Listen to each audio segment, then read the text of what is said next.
আমাদের সংস্কৃতি, আমাদের সংস্কার সর্বদা থাকবে আমাদের সাথে। ভারতের মহান গ্রন্থ আর কাব্যের সম্পূর্ণ সংকলন। সাবস্ক্রাইব করুন তিলক। জানি কানহা জানি, আরে আমি তো আমার এই অস্ত্র সমস্ত নদীর জল থামাবার জন্যই চালিয়েছি। আমি এই হালের প্রথম প্রহারে সমস্ত নদীর প্রবাহ আমি থামিয়ে দিয়েছি কানহা। যখন আমি এই হালকে দ্বারকার দিকে টেনে নিয়ে যাব, তখন সমস্ত নদীর প্রবাহ দ্বারকার দিকে ঘুরে যাবে আর দ্বারকার কাছে সমুদ্রে বিলীন হয়ে যাবে। তখন সমস্ত সৃষ্টি একে বিনা জলে মাছের মতো তড়পাবে কানহা। আর আমি এই প্রবাহ দ্বারকার দিকে ততক্ষণই রাখবো যতক্ষণ পর্যন্ত আমরা প্রদ্যুম্নকে ফিরে না পাই।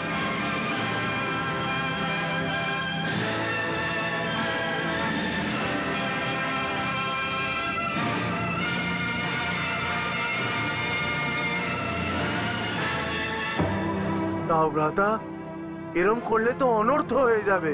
আরে দুর্ভাগ্য তো তখনই হয়েছে কানহা, যখন প্রদ্যুম্নকে হরণ করা হয়েছে।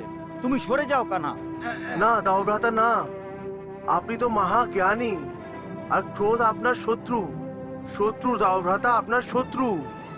কানহা, আমাকে কথার ফাঁদে ফাঁসাবার চেষ্টা করো না। আমি আমার সিদ্ধান্ত বদলাতে পারবো না।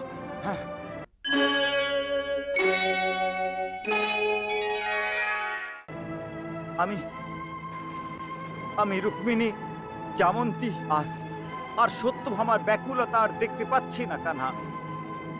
ওরা তিনজন সমানে কেঁদে যাচ্ছে, সমানে অশ্রু জলে ভাসছে, আর তুমি তুমি একদম শান্ত হয়ে আছো। আমি হ্যাঁ, তুমি শান্ত হয়ে কি করে আছো?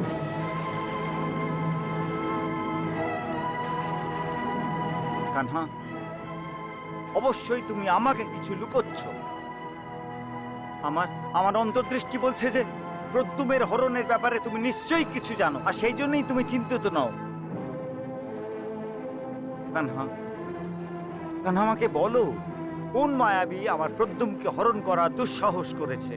ওকে এই অপরাধের জন্য এমন কঠিন শাস্তি দেব, এরপর কোনো নিষ্পাপ বালককে ওর মায়ের কোল থেকে চুরি করার দুঃসাহস কেউ করবে না।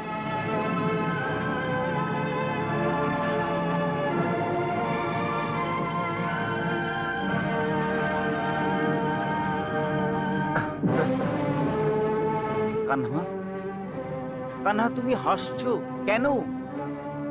কেন কি আপনি নিজেকে চিনতে পারছেন না দাও ভ্রাতা?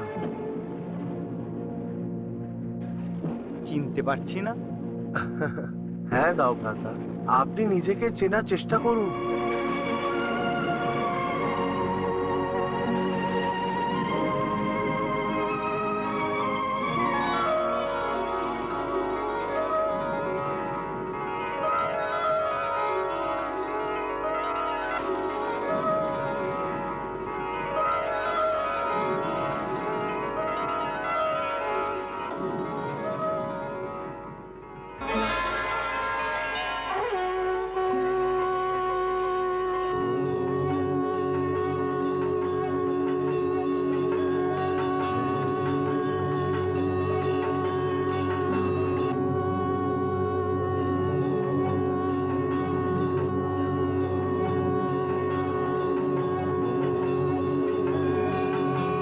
প্রণাম ভগবান।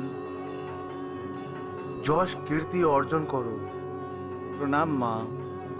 শত্রু সংহারক ভব। বলরাম, তোমার বোধহয় মনে নেই, সেই জন্য আমি তোমাকে স্মরণ করিয়ে দেওয়া প্রয়োজন বলে মনে করি যে তুমি শেষ নাগের অবতার আছো।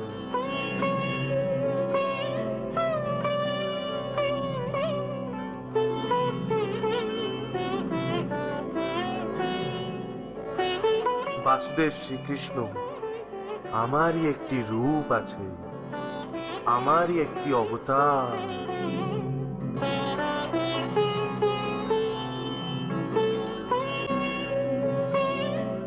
কিন্তু ভগবান, আমি তো আপনার ভক্ত। তাহলে এই অবতারে আমি আপনার বড় ভাইয়ের রূপে অবতার কি করে নিয়েছি? বলরাম, রাম অবতারে তুমি আমার ছোট ভাই হয়েছিলে, লক্ষণ।